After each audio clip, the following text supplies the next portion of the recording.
Hi guys, pauwi na ako. Part 2. Kanina pa punta pa lang ng Pure Gold.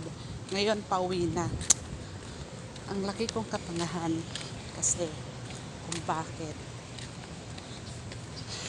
ganito. Nagdiretso ako sa China Bank kasi nga nagwi-withdraw ako pambili ng gulay. At ngayon naman nakalimutan ko na dahil matagal na akong hindi nagwi-withdraw sa savings ko. Kunti lang namang laman doon. Ang nangyari, alam kong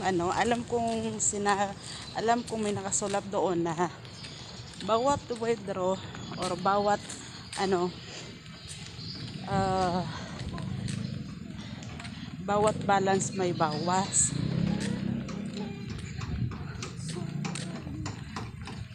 Ngayon naman napatigil ako kasi ang cute ng bike.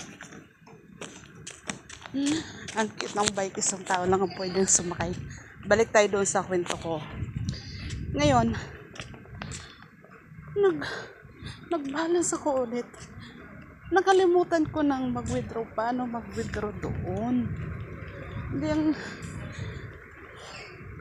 ang hirap. Kasi pagkapasok mo doon ng card, doon sa machine, may nakalagay doon na ganito, ganon. Sige, antay naman ako. Ilagay yung pen. Ilagay ko naman. Wala na akong nakitang withdraw. Ang nakita ko na lang savings.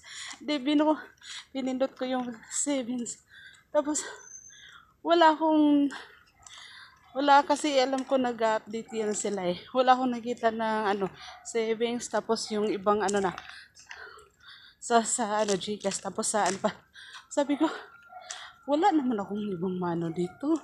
Hindi kunwari na lang para hindi ako mapahiya doon. Pinindot ko na lang yung Pinindot ko na lang yung savings ulit. Di another unang balance ko. Ganun pa yung laman. Tapos ngayon, bumaba na siya. Sabi ko, tanga. Tapos ngayon, naalala ko, pwede pala gamitin yun sa grocery yung savings card, card savings. Ha ha ha, diba tanga lang. Nagkukwento ng katangahan niya. Kinukwento yung katangahan niya sa sa di, di ko di ko di ko lubos maisip na pwede pala gawin yun na. Pwede pala yun yung savings card. Pukris. Ang kwento ko, mabot talaga ng 3 minutes. Hiningal ako, kaya dito na muna. Pauwi na ako.